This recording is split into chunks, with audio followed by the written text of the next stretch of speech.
Spartans! What is your profession?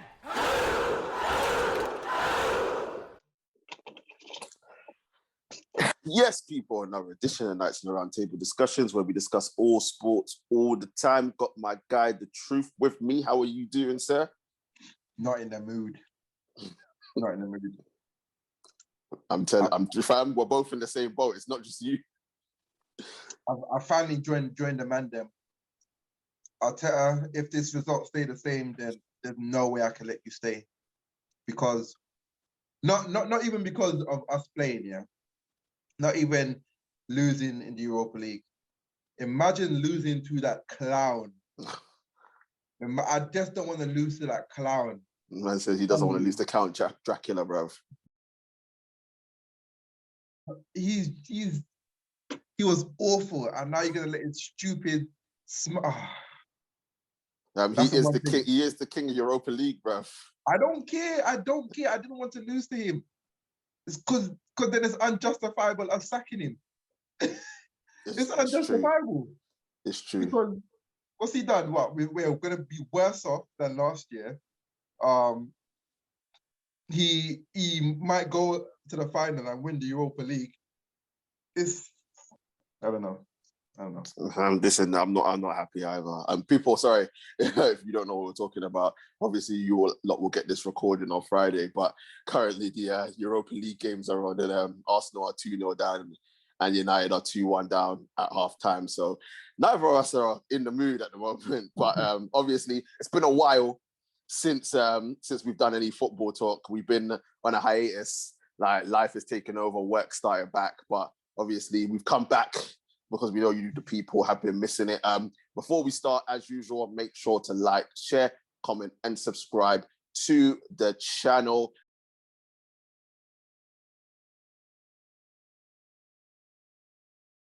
Get them likes up, get them subscriptions up, and all that good stuff.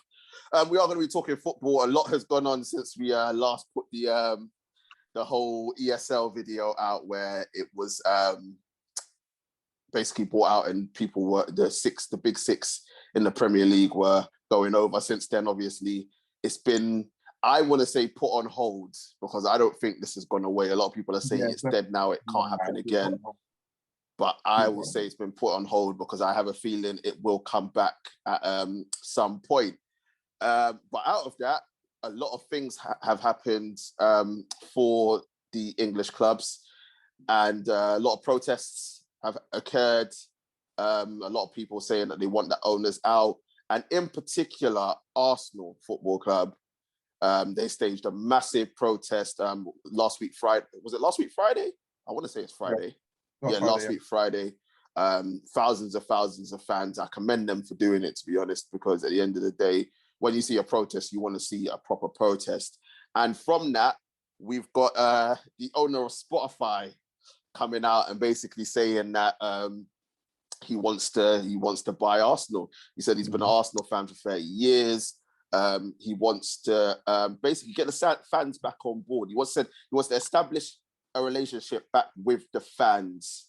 That's what he wants to do with that connect. And he's got in touch with Henry, Bergkamp, and Vieira, obviously Arsenal legends, and trying to get the Kroenkes out the club. Truth.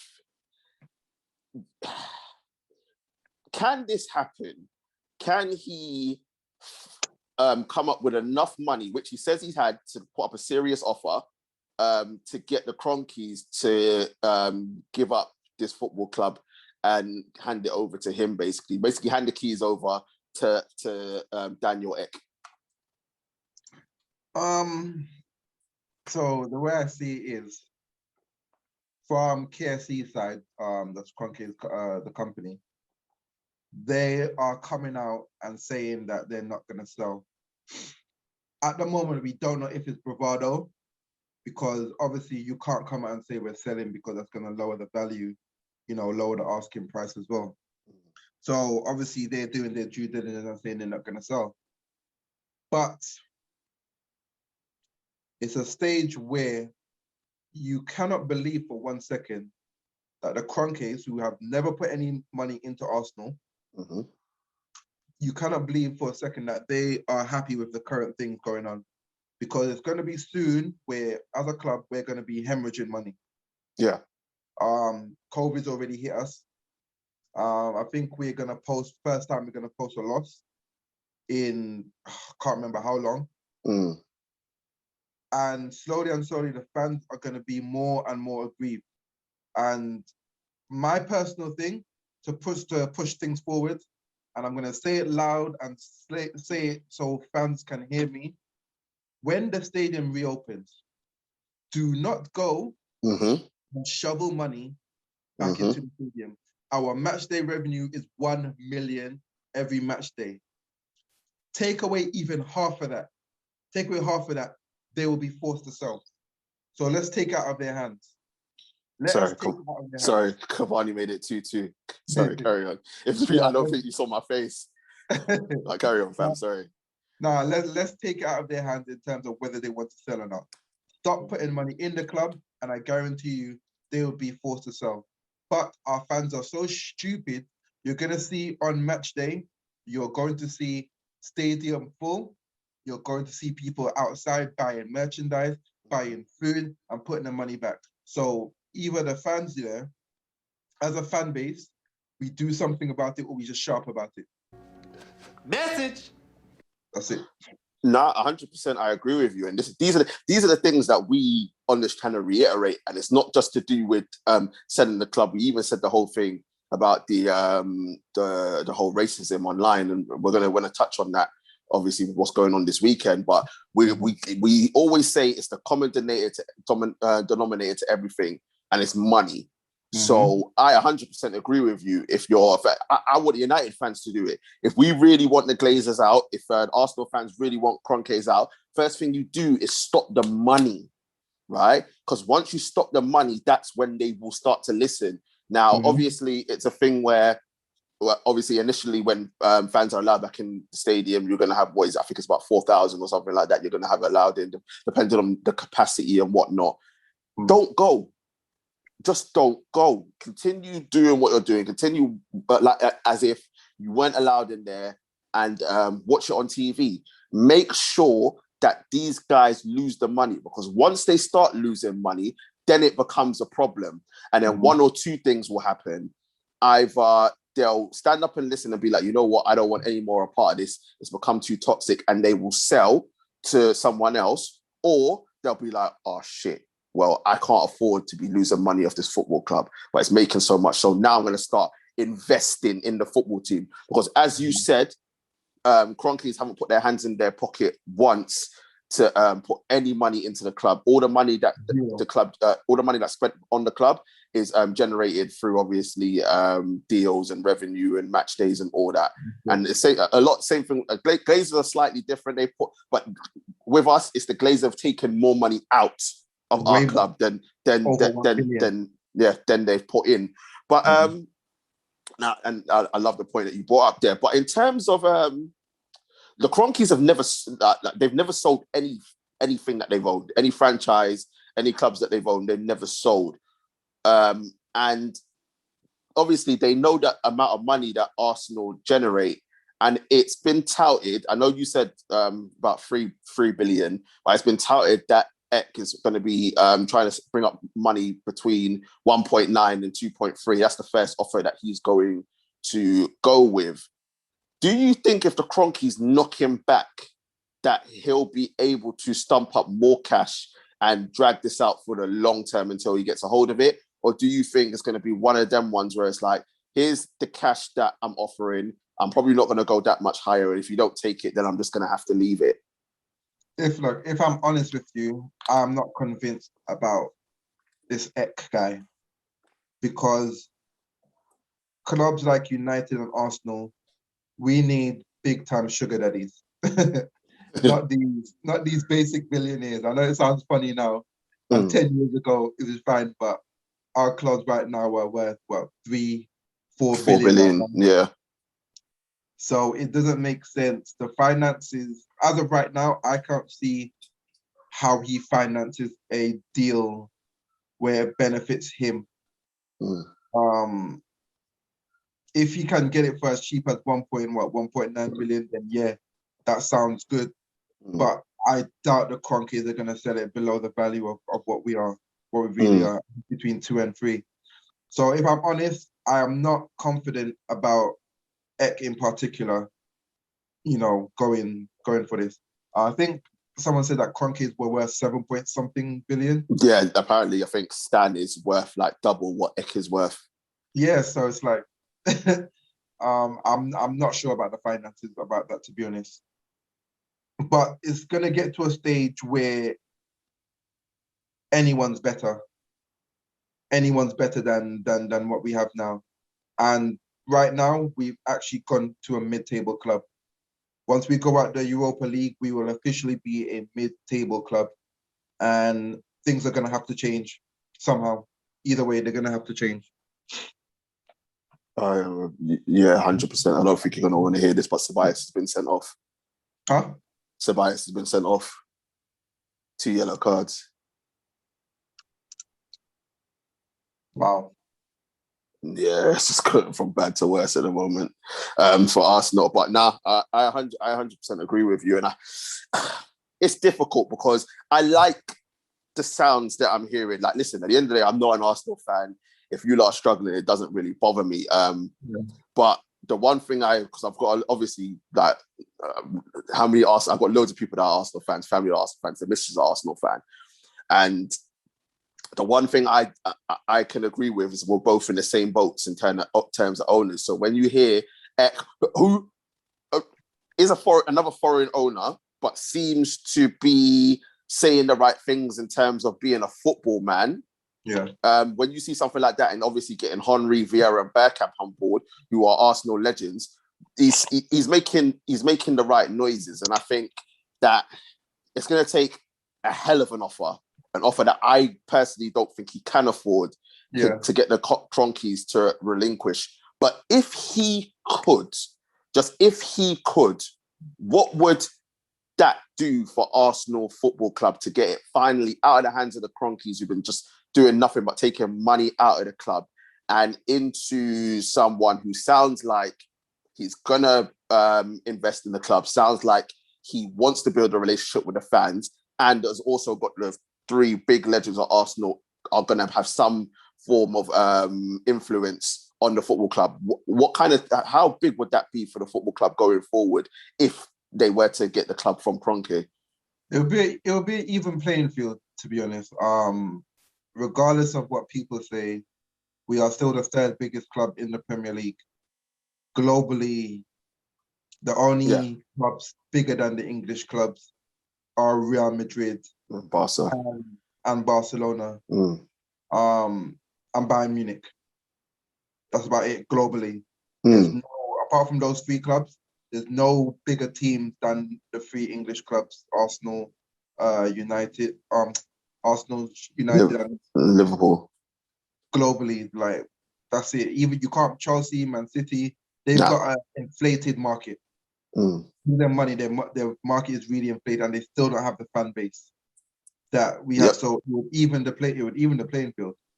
For sure, it would even the playing field with everyone in and around us, because we can't compete with Chelsea, we can't compete with City, we can't even compete with United, because no matter what, United have the fan base. We're always going to be getting in that money. So it'll make it even playing field and put us where I believe that we need to be as our bigger club as we are. We can't be mid-table. Like, it's just been a never-ending sorry state for the last 14 years. It's just been going downhill. And as you said, we're down to, like, today's a joke. Today's an official joke. I didn't think, normally I'll give Arteta time, but today's formation, everything about it was a joke. And I realize now that we tried something with a young manager, but then maybe we can't try no more. Maybe that's the whole point of the Chelsea thing. You can't try with young managers. You can't try if you're Ole's, your Lampards, your Artetas. Like, you can't try them. Look at Liverpool. Look at the 2 successful teams, the best team. I know Liverpool having a bad season this season, but we know injuries and it's COVID plays all part. But they've got the 2 experienced managers, and that's why they have the best team. Chelsea, as much as I don't rate Tuchel that much yet, because he has to prove it over a longer period of time, he's experienced. And compared to the job that Lampard was doing, look at the position they're going in. Revelation, mate. Exactly. Which we had a hand in, I think. Exactly. Brendan Rodgers. Again, not that great in terms of what he's done, known as a bottler, but he's been to Celtic, won titles, he's been at Liverpool, and doing wonders at Leicester. It seems that he's learnt from last season. It's there. Maybe, as big clubs, maybe you can't take the chance on these type of managers unless you have the infrastructure in place like they do at Bayern. That's why they took the Leipzig manager, Nagelsmann. He's only 33, but guess what Bayern have? A solid infrastructure. Yeah, from top to bottom. Look, our clubs don't have solid infrastructures. Tottenham, Arsenal, we don't have solid infrastructure. So I'm hoping if somehow a deal is done, we finally get the Kroenke out and we could just start being the team that we need to be. 100%. Nah, you summed it up eloquently there. I can't say no more than that. And we're gonna see what happens. That this story is gonna roll on. It's not gonna go away anytime soon. But we need to move on. And let's get some positivity at this moment in time, and let's talk about Spurs. Obviously, over the weekend, City Spurs in their Carabao Cup final. City coming out 1-0 winners. So again, Spurs go without a trophy since the worthless cup. What was that? 2000 and when was that? 2008. Yeah. And obviously, it's the one cup they've won. I can't remember the last time they won a trophy after that. So, obviously, it was 91, the FA Cup. That's mad. That's what I'm saying.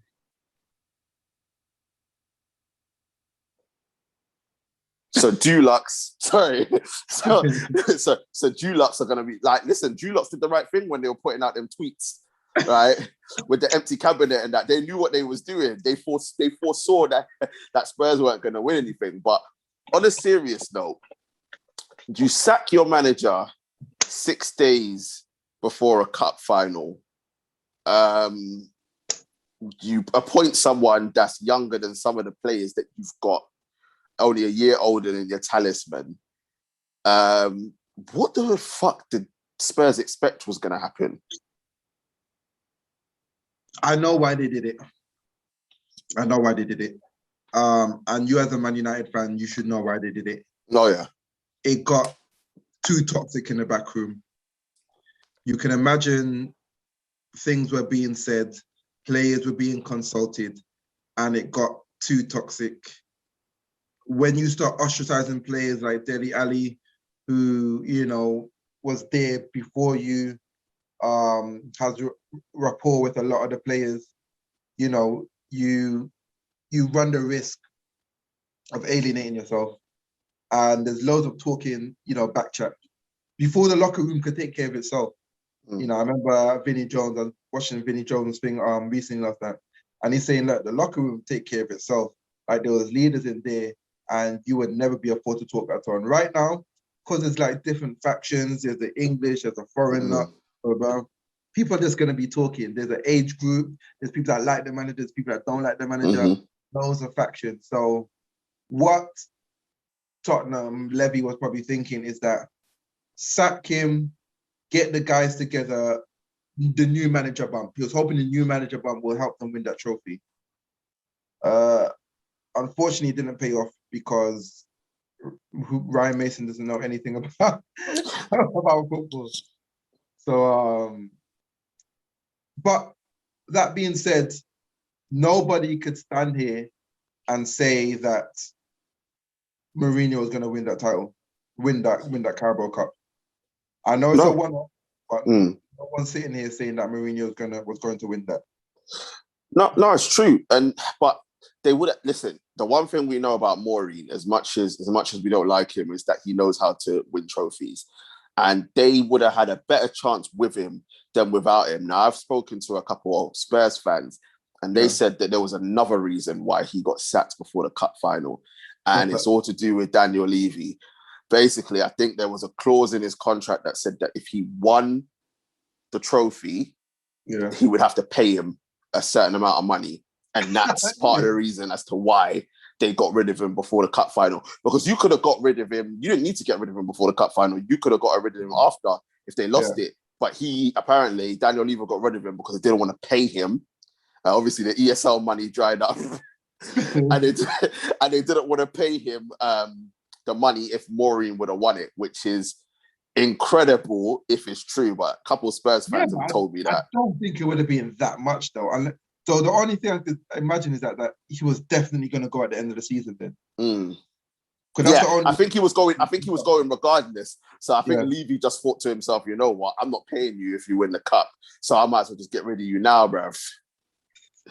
I'll just give you your payout. So imagine I have to pay you to win the cup, then I'm going to sack you anyway and give you the 30 million compensation. I was like, nah, I might as well just give you the 30 million compensation and not pay you to win the cup, bruv. Levy is a freaking when it comes to money. But then the whole thing stinks. The whole thing stinks. Remember what we said about the first appointment, that this is not the old Mourinho. Sorry. Yes, blood. Cavani, 2 goals, blood. I told you guys were still in this tie. It's not like our time, man. Sorry, wait. That's bad news for you though, because if Ole wins this trophy, boy. Yeah, I know, but even if he doesn't win the trophy, he's still saying so. We might as well win it. Wait, what was I saying? About Levy. Yeah, we said at the beginning that it was a ridiculous appointment. They just never fit. Tottenham fans, they like good football. Mourinho is archaic. You know, what he does everywhere, he's got a reputation of it. Like, why would Tottenham do that? They're paying for it. They sold their soul because they wanted to win trophies. That's what it is for Spurs fans. If you listen to their Spurs fans, including Expressions, they said they'll put up with the fossil football if there's a trophy out of it. But then it just got to a point where they couldn't put up with it no more. And like, as United fans, we warned them and said, this is not the football that you want. Like, we know you want to win trophies, but it was never going to work. It was absolutely never going to work, fam. It was a ridiculous gamble for me. It was a ridiculous gamble. For a team like Tottenham, it's a gamble because they don't have that money. But he spent money. Yeah, go on. He spent money in the transfer window. They had a decent transfer window. There could be no complaints. I don't want to hear from people about the squad or anything, or that he wasn't backed. He got this summer, they got in Bale, they got in Regulon, Højbjerg. Like the Celso they bought. Or have they bought him or did they take him on loan again? The Celso, well, you're not on loan and they made it permanent or something. Like that. Yeah, exactly. Yeah. They had enough. There's no way you're telling me that squad isn't good enough. And it is because they're still in there or thereabouts when it comes. They're only 5 points off top 4. 5 points off top 4. You know, they got to a final. So it just didn't work. And I'm surprised that Levy tried something so risky just for a trophy. But as you said they wanted a trophy badly and they paid for it. It's true. I mean, you go to the thing about this is Ryan Mason, right? And no knock against him. He had an unfortunate injury that ended his career early. I remember seeing it. It was an unfortunate injury for him. And I'm glad that he's come back and he's coaching again and he's in the game. But you got Ledley King, who's older, will command more respect, a legend. I know he's only just started getting into coaching, but so is Ryan Mason. But more importantly, you had Chris Powell there, right? Who's been around the block, knows how it works, right? And I know you know where I'm going with this. You got them 2 guys there and you give it to a guy that's barely older than your talisman and expected it to work. Why wasn't Ledley King given the job? Why wasn't Chrissy Powell given a job? Like, what's that about? You and I both know what it's about. we know what it's about, but the trophy color has to be white, so they don't want anyone blackwashing that trophy. Any English trophies, they don't want any blackwash of it. It has to be white, man. It has to be white. So, you're used to it by now. I think, and you brought up a good point that I don't think a lot of people are talking about, to be honest. I don't think a lot of people are talking about. Ryan Mason has barely been in there a minute. I know he's come back, but you just mentioned Powell, who's been around the block. You mentioned King, who's been in part of Tottenham for, he's a legend. And it's a joke, really. It's a joke. I think more people need to talk about it. Bruv, but the mainstream media is not going to talk about it. Bruv, look at what happened when he won against Southampton his first game. They were wanking in socks, bruv, about it, saying, "Oh my days, this, that, and the other." And I'm just like, bro, like, you've got Chris Powell there. Like, even if it's temporary, fam, look how many teams he's managed. Like, how much of a spit in the face? No, actually, before that, and this is why I don't understand, and this is why I don't respect these campaigns, like the stand up to racism and kick it out and all that. Because you got a man like Chris Powell, right, who's been a manager, yeah, got all his badges, right? And then you got Ryan Mason, who hasn't done a thing. This is the biggest example right now in English football of discrimination and racism. The fact that you gave it to a guy that's barely even started coaching for a man that's been coaching for how many years? Just based on what you said, do you know how shocked I was when I saw Mason actually there? Because I was thinking, who? Oh, we got one back. Fam, I told you, bro. The comeback is on, fam. Watch us go and concede. Anyway, yeah. You know how shocked I was? You think Mourinho's like, I was expecting to hear an experienced name come in.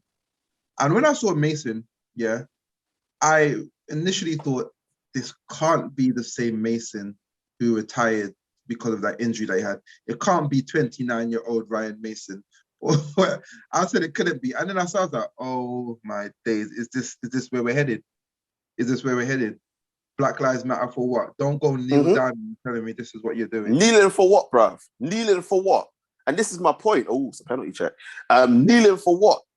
Like, what are we kneeling for? And no one's talking about it. And why? Because it doesn't suit the narrative.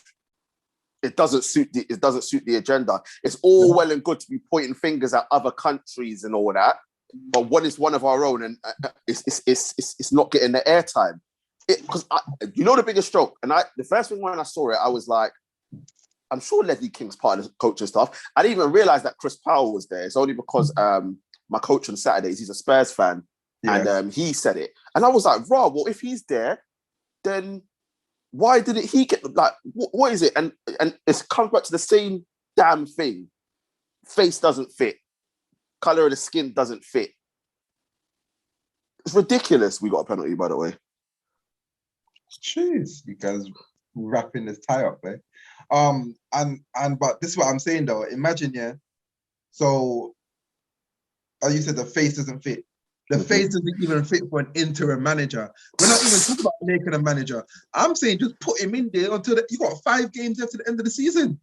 Why is Mason? Fam, and he will command the respect because he's been around. But even Christy Powell should get 100%. Ledley King, I kind of understand because obviously he's in the same position as Mason. And my whole thing is, if that's the case, you might as well give it to her anyway because guys are fucking Tottenham legends, bruv. These guys, and the fact of the matter is, he's older than all the man there. Like people say, age is nothing but a number, but in football terms, you know it, bruv. Like you know how it is, yeah. Unless you got that aura of invincibility about you've gone and won things and whatnot, right? Man, them ain't gonna be looking at you and respecting you if you're the same age as them or even younger. They're gonna be like, "Who's this guy, bruv?" Exactly. They're gonna be like, "Who's this guy, bruv? Trying to tell me what to do?"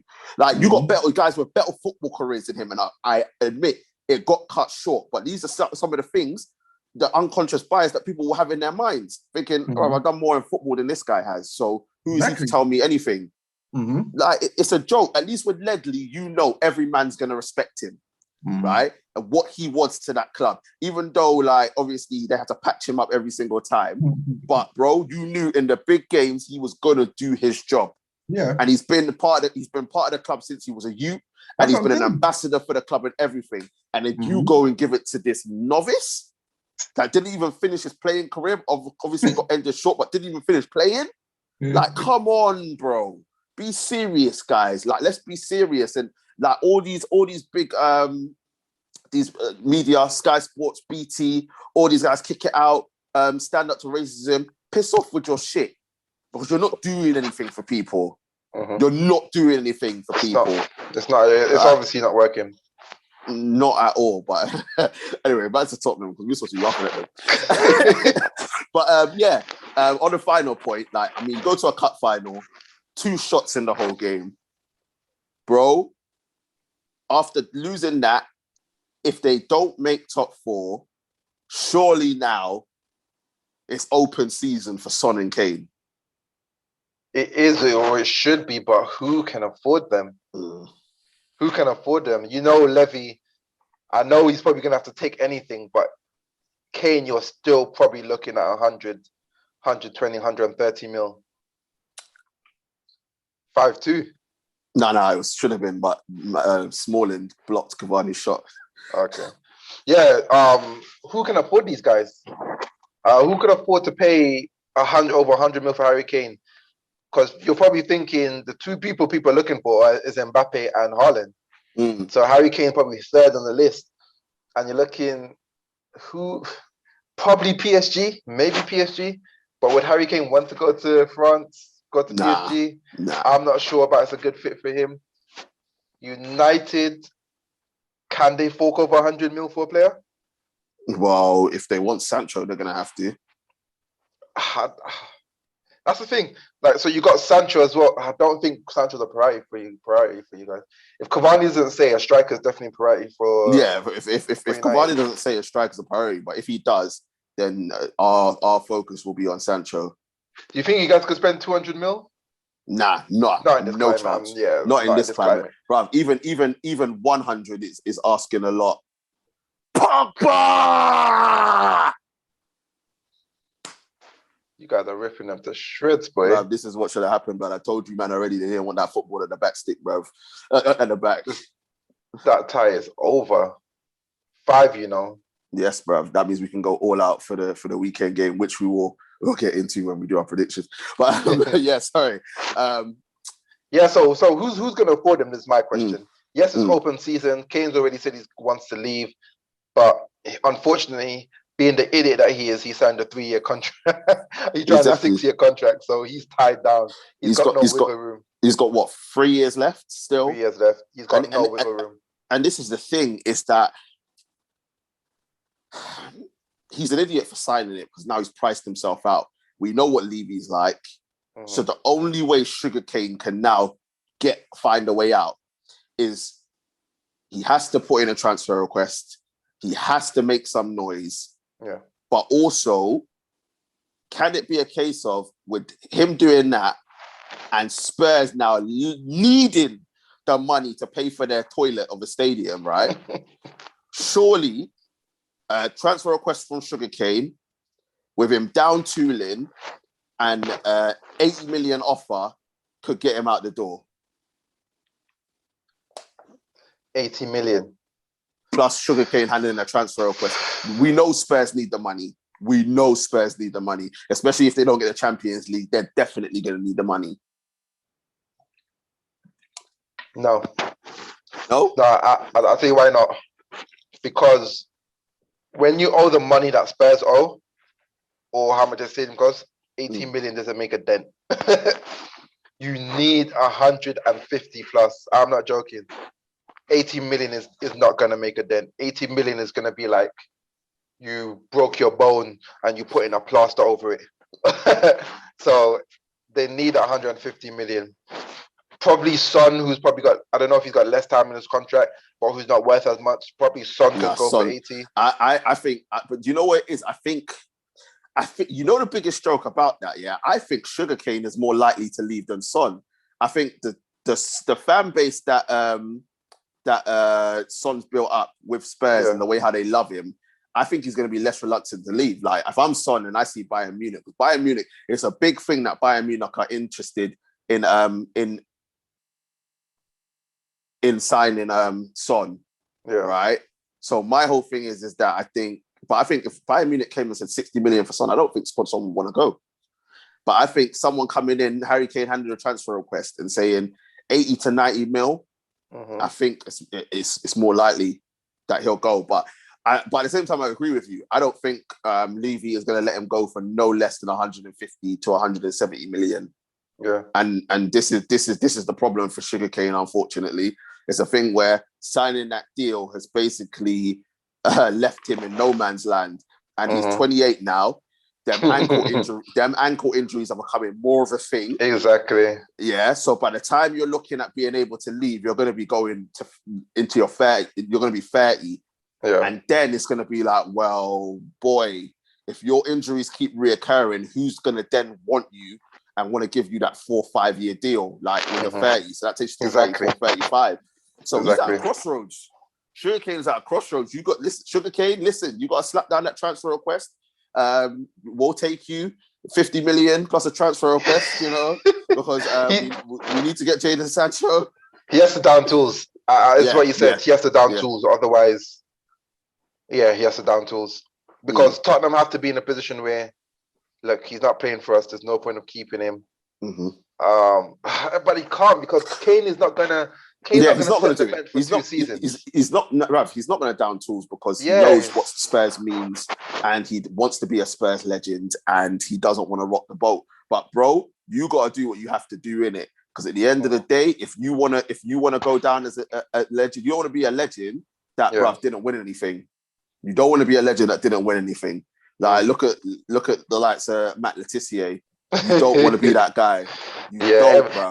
Everyone forgets how great you are when you don't lift that trophy. At least Shearer won his trophy. Exactly, and everyone forgets how great you are if you don't win trophies. And unfortunately, Spurs look like they're not in any position. And the thing is, let's be honest: League Cups and FA Cups, is that going to give you legendary status? Maybe at Tottenham, but not in the football world. Not at all. But, definitely, bro. We'll see what happens. As I said, I think it's open season. Son and Kane slap them transfer requests, and people will be queuing a door for you lot.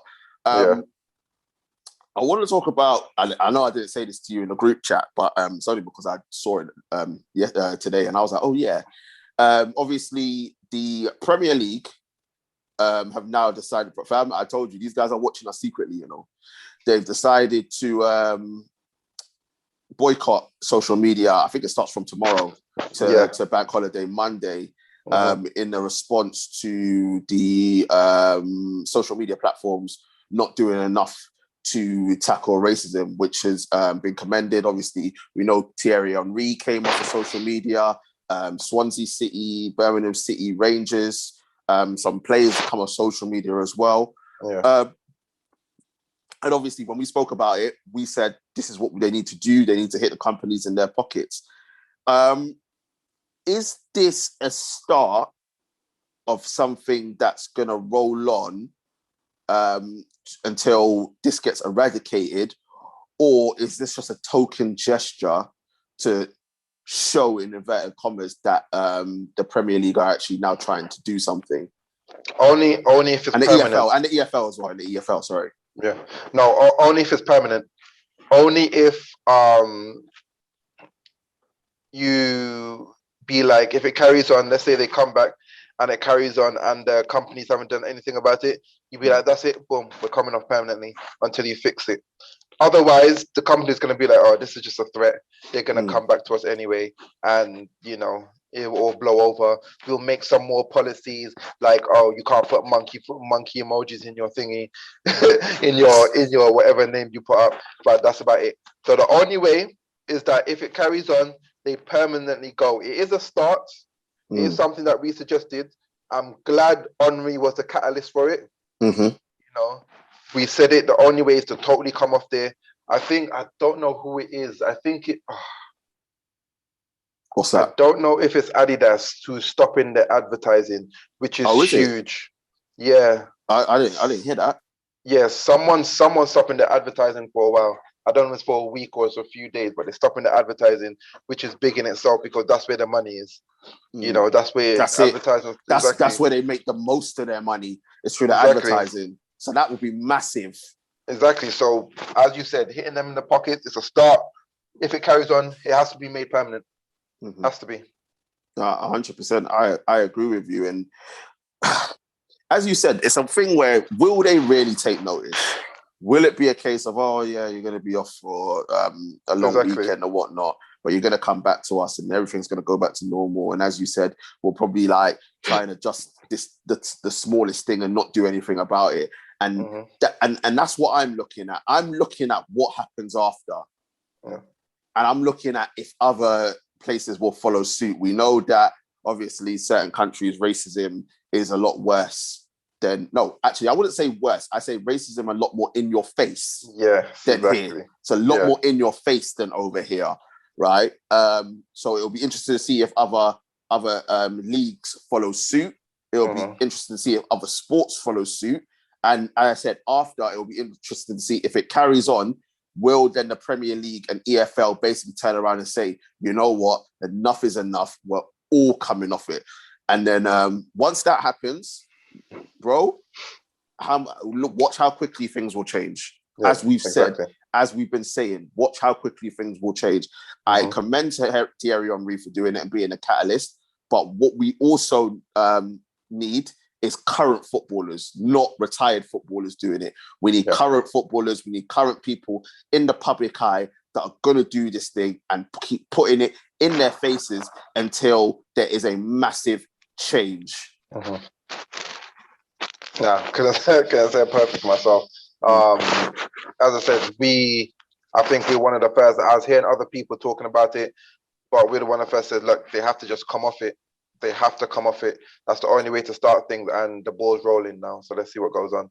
No, 100%. And people, this is why you lot need to share our stuff. Well, listen, we come out with exclusives here, you know. Everything we got Frank Lampard sacked, and look at what Chelsea's doing now. We talk about the racism and saying that they need to do this and do that. They're listening to us, people. So make sure you spread the word and get our word out there, because it's all facts. Exactly. It's all facts and common sense that we come out with on this channel, even if there is a lot of banter as well. But finally, obviously the Premier League has now started the Premier League Hall of Fame. You know what? Yeah, when I saw it, I was like, hold on a minute. Like, when did they decide this? Actually, it was a while ago. They actually said last year. They said they was going to start a Hall of Fame. But they weren't sure how they were gonna do it, but it's gonna end up turning into something like the WWE or Hall of Fame, where they start putting everyone and everyone's grandmother into it. you know, like in the WWE one, you got stuff like flipping Arnold Schwarzenegger and Mike Tyson's in there. Exactly. The Premier League's gonna become like that. You're gonna see next people like freaking I don't even know, flipping. Man's gonna Shamak. Eventually, Shamak's gonna be the one of it. Man said Lord Bentner. Yes, hey, Bentner definitely Hall of Fame worthy. Oh no, wait, sorry. Can I ask, when did Villarreal got a man sent off? I don't even know. Apparently, there was like, I thought he was injured, but he got red carded. They look like they got a man sent off. But yeah, Premier League's Hall of Fame has started. First two inductees, Thierry Henry and Alan Shearer, two legends of the game. Henry, 175 goals in the Premier League. Alan Shearer, 260 with Blackburn and Newcastle. Henry, 175 with Arsenal, along with the joint record of most assists in the Premier League with Kevin De Bruyne. No brainer in terms of these two. As much as I am not an Alan Shearer fan, I respect the goal scoring record. But obviously Thierry Henry, oh mate, like listen, as much as I hated you lot back in the time we were rivals, man, like Henry was my favorite player. Like the prime, if we could have done a swap deal with Henry and Van Nistelrooy, I would have done it, fam. I would have done it, because I absolutely loved Thierry Henry. But I'm going to let you eulogize, because obviously you're an Arsenal fan. Eulogize about the man and what he did in the Premier League, bruv, to get himself into this Hall of Fame. I think during this week they were showing just his past goals, and you just as of right now, you miss players like Oh, Henry. mate, I'm telling you. You Like, fam, miss players like when you sit Henry. there and reminisce, right, and you're just like, these kids don't know what football was. They don't. And you know what's mad, yeah? You know what's crazy? When you think about back then, we didn't even know, because of the rivalry, we didn't even appreciate how good he was until you're watching it back now. You know, there's always certain complaints. Oh, did he do we do enough in the big games? But then you look back and you see how much goals he scored in the big games. It's because back then they weren't seen as big games, but they were. You know, games against Chelsea, Liverpool, they were big games. You know, Leeds, Newcastle, they were big games. Fam, there was talk like he never really performed against us. Yeah, 6-2. I didn't see the 6th goal. I had it on you lot's game. I'm seeing it now. Who scored it? I think it was mad. Still. The joke is you guys beat them 7-1. Was it 7-1 the last time in the Champions League? Yeah, 7-1 in the Champions League. Yeah, Gunwood scored it. Mad, and you guys are piping them now 6-2. They collapsed, boy. Fam, I told you. Like, bruv, put your feet up, bruv. Bring on Liverpool. Freaking on. This is you guys' trophy. Now when you think about it, he wasn't. I don't know, man. I don't know. I don't know what player has an amazing record against, the big teams, unless you're Messi and Ronaldo when they're playing in Barcelona and Real Madrid, and they just got ridiculous goals scoring against each other. Henry scored loads of goals against United, so it's not like he didn't score any. The flick up and the volley, the 35-yarder when he screamed in the unbeaten season, the Barthez goals. Oh man, don't remind me. The Barthez goals were the worst, bruv. Even that header at the Emirates. Yeah, the header at the won Emirates you lot as well. the game. Yeah, so I back then you're looking at it through a smaller thing. When you go back and analyze it, it's his record is there for everyone to see. 100%. Listen, like you knew, yeah. You see I never forget. You knew when Henry, bro, especially in the winter, when Henry had them glasses on, bro, and you can see the glasses. I said gloves. When he had them gloves on, and you can see the cold air coming out, you knew it was peak. You knew it was peak for whoever it was. You just knew, bruv. You just knew it was like, you know what? It's long, fam. You just knew it was long. Ooh. Who's that? Aubameyang should have scored.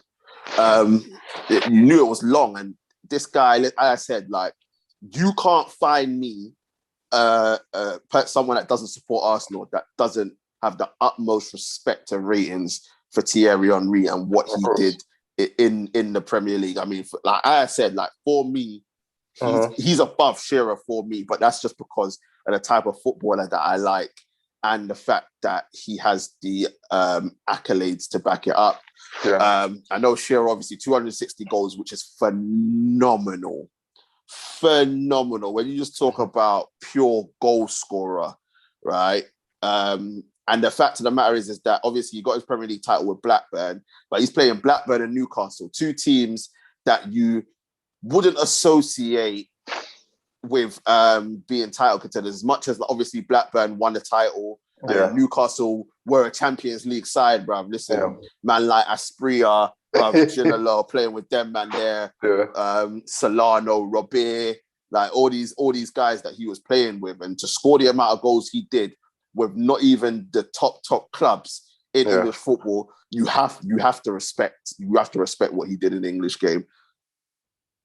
For me, when I first came to the country, in '94, Shearer was the first person that, as a kid, that I saw, because he was the main goal scorer, and I grew up just me personally idolizing him because he was a goal scorer, and back then all I cared about was scoring goals.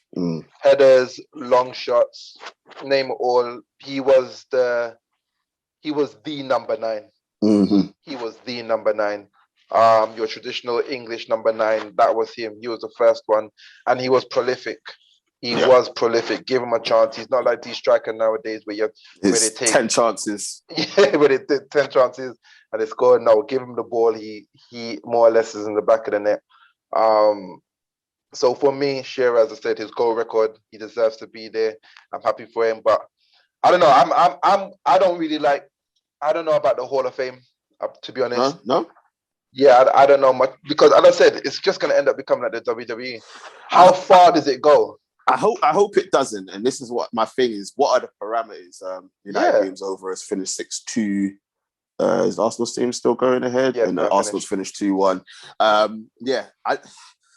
I want to know what the parameters are and where we're going with this, because I don't want it to become like a WWE thing where it becomes like a Mickey Mouse thing and we're just letting people in for the sake of letting them in. So I hope it's not a yearly thing, because at the end of the day, yes, obviously from the inception of the Premier League up until a certain point, there's quite a few players that you're going to have to try and induct in. But after that, I'm just like, bro, like slow your roll, bro. Because if I'm seeing a man like Lord Bentner, Jemba, Quinton Fortune,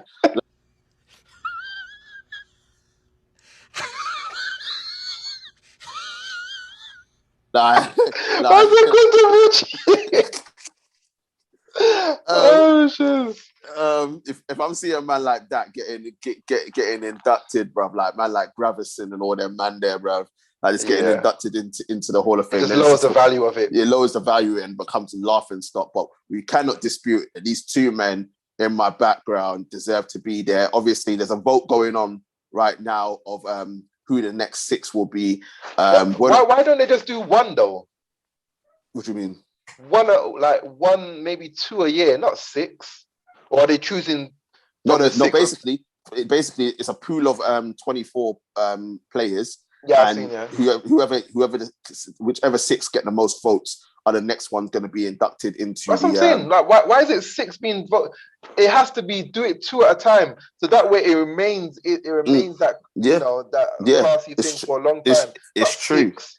It's gonna true. run out of players if you do 6. Well, that's what I'm saying, and I hope this 6 is just for the fact that it's this time, and then after that they'll do 2 at a time, because you can't be doing so many players. Like you said, you're gonna run out, bro. Yeah, and then you're gonna have another. Listen, you're gonna have man like frigging Jamie Carragher in there, bro. That's what for no reason. So, for example, do you put someone like Vinnie Jones in there? Was he Premier League? Was that crazy gang in the Premier League? Yeah. He's a Premier. Yeah, when they bring it, do you put someone like Vinnie Jones in there? Like, yes, he's a. I don't know if you can call him a legend, but he certainly was a character. But you got Henry, your man like Henry. Do you even put someone like Cristiano Ronaldo? I think you have to put CR7 in there. But we're talking about years and years down the line, though, because of what he did at United when he was here. Like, it was phenomenal for a winger to score the amount of goals that he did. Obviously, he didn't become the centre forward until way later in his career. So for what he did in a short amount of time, same thing with obviously the questions are: do you put Luis Suarez in there because he was a great striker but didn't win anything in the Premier League? Whereas at least with CR7, you can say, all right, he bought 3 league titles and the Champions League. Like, obviously, it's Premier League, but he bought 3 league titles. And that's the other debate. People are debating, well, if they haven't won the Premier League, how can they be in the Premier League Hall of Fame? So they need to be focused about the parameters, as you said. I think they need to constrain the parameters a bit more, so it's a bit more prestigious. Because this is my thing. I was like, if it's one of them ones where they haven't won it, then what do you do with Steven Gerrard? Yeah, you know what I mean. So it's one of them ones. People, we are going to have our own debate later on, a few weeks' time. It's not that far because the season's nearly over. So we're going to have our own debate about who should be in the Premier League Hall of Fame. But you will see that soon. Truth, did you get the fixtures up, or like are we you know, we got time? I think I won it when we got it. I don't think you did, you know. I think it was a draw still. I won this one, fam. Nah, it was a draw. Wait, no. Listen, that's how I got the people. This is how I got the perfect result. I got the perfect result as well. Which one? Liverpool. Oh yeah. West Ham one. No, wait, hold on though. No, hold on. It was a draw. Liverpool. Wait, who are Liverpool playing? West Ham. I can't remember, to be honest. I know I got a perfect result for one of them. This is so long ago that I can't remember. No, see, that's Leicester, West Ham. No. See, you got Liverpool, Aston Villa. Oh yeah, you said 2-1 for Liverpool, Aston Villa.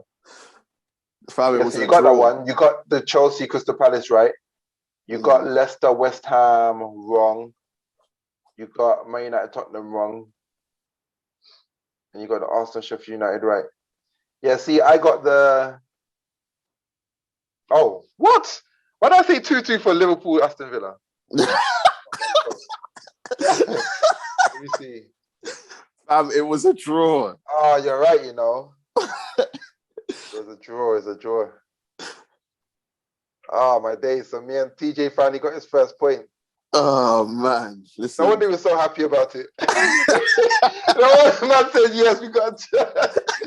Okay, so me and TJ got a point for that one then. Fair enough. All right. On to this week. What game week is this? 33, 34, 34. All I know is that the early game is Man City and some Crystal Palace Man City is the early game. Yeah. So let's start very quickly. So yeah, let's go Crystal Palace Man City. City play on the Tuesday in the Champions League, but Crystal Palace are in such bad form. I'm gonna go 2-0 City. Yeah, I think this one's gonna be. I think it's a thing where City know that they could get the title very soon. I think they need 2 more wins. Yeah, so they're just like gonna that. go all out. There's not gonna be no risk of a loss or whatever. So yeah, I'm gonna go 3-0 City. Yeah. Wait, I'll see you home or away. I'll see you Away. So 0-2, 0-3. Next game is Fulham, Chelsea, Fulham. Who's at home? Chelsea. Champions League again. Fulham are fighting for their lives. I'm gonna go 2-0 Chelsea. 2-0 Chelsea. I told you that lost to Man City that time really derailed Fulham. I think ever since that game they haven't won. Yeah, they threw away the game against you lot as well. Like that hurt. That hurt them hard because they were that close. I know. I'm gonna go 1-1. West London derby as well. Yeah. I think Chelsea are gonna have one eye on midweek. They are, but so I'm gonna go 1-1. I just think Fulham's confidence is so shattered right now that I think Chelsea will just sneak it. I don't think it's not gonna be a straightforward 2-0 for me. I think it's gonna be a hard 2-0. I think Fulham have to win. Wait, when's the Newcastle game? Okay, so we're playing also. I think Fulham have to win now to have any hope of survival. If they lose this game, then it's done. I think that's it. So they have to win this. So next game is Sunday, 2:00. Newcastle, Arsenal. Joe Willock can't play, unfortunately. So. Oh my days, bro. This is hard. Because obviously with the result that you lot got now, the 2-1, obviously got the away goal. Focus will be on Thursday, but Newcastle. Man, I'm gonna go 1-1. Wilson's back. I'm gonna go 1-1. 1-1. I don't see myself to put Newcastle winning. I don't see us playing anyone. That's gonna be a risk. I'm gonna go 1-1. And we're just not playing good. I don't like us betting against us losing, but I don't see any. I'm gonna go for 2-2. I want to be surprised if Newcastle win. To be honest, I want to go with a Newcastle win, but I just can't. I think you should make myself say it. Like, to be honest, I don't trust them. Yeah, I'm gonna stick with the draw. Man United, Liverpool. After you guys 6-2, you're gonna go all out because that tie second leg is over.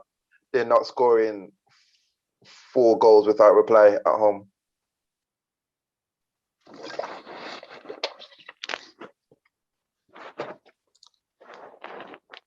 I go first for this one. I'm gonna go Liverpool win their last game? No, they drew in it. Liverpool are awful. They're awful right now. They can't score. They struggle to score. Salah. I'm going to go 2-1 United. Yeah. I'll go 2-1 United. Man United at home, yeah. 2-1 United. 2-1 Liverpool. Wow, I'm not putting that I'm not putting that down because you don't believe that. Not this Liverpool side. No, I'm going to go 1-1. I think it's going to be a draw. This guy in his safety net. I think it's going to be a draw. I don't think Oli. Nah, I think even though we've scored 6 goals at home to Roma, yeah, Oli will still rotate the team.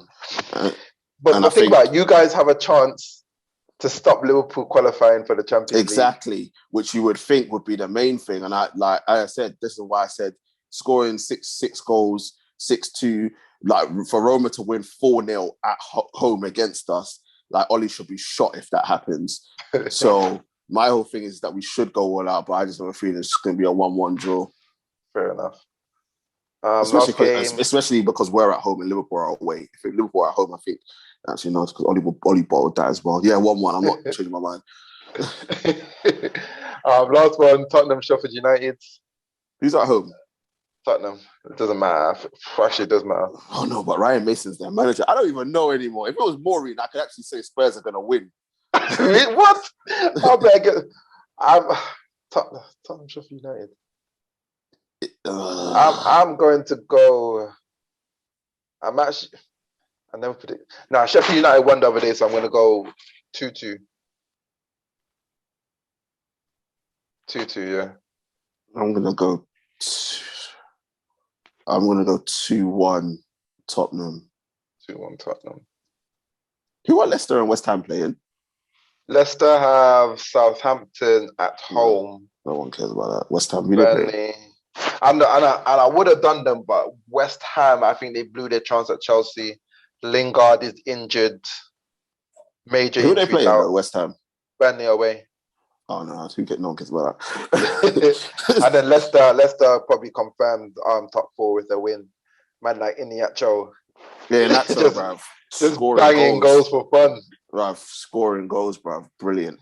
But hold on, yep, that's it. Truth, that's it, innit? Yep. No, that's it, people. Another football talk done. So it's been a good one, to be fair. I know we've been a little bit distracted with the games going on in the background, but yeah, it's not as bad as it was at halftime. Like, yeah, even though we lost the game, it's salvageable. Mm-hmm. Like 2-1 is salvageable. It's only 1 goal down, 1 goal wins it for us. We got the away goal. It's salvageable. You guys, as I said, done. 4-0. It's done. I don't see that happening. Yeah, it's done as far as I'm concerned. So it's not all the doom and gloom that we started with, people. So obviously the truth isn't too happy, but it's salvageable. Me, I'm happy with the second half performance. But yeah, that's it from us. Let us know what you think about everything that we've discussed. Let us know you think if Daniel Ek is the real deal and if he's really going to take over from the Cronkies. Let us know what you think about the Premier League boycott, whether you agree with it, whether you disagree with it from social media. Let us know what you think about Spurs and whether Harry Kane and Heung-min Son are definitely gone at the end of the summer. Let us know what you think about predictions. Let us know what you think. That's what we want. We want that interaction from you. Coming up, obviously, football's back. We're going to be going again. There's no more hiatus. We're going to be going again every week. Boxing will probably be coming up at some point. We've got we're still waiting for them to sign the freaking deal. As I said to 2 already, I was like, until they sign it, yeah. I'm not talking them, but we're probably gonna review Chisora and Parker, and we're gonna preview Billy Goat Scruff and Canelo's fight as well. So we'll do a little boxing content for you. But people, before we go, as usual, make sure to like, share, comment, and subscribe to the channel, and we shall see you very, very soon. Peace.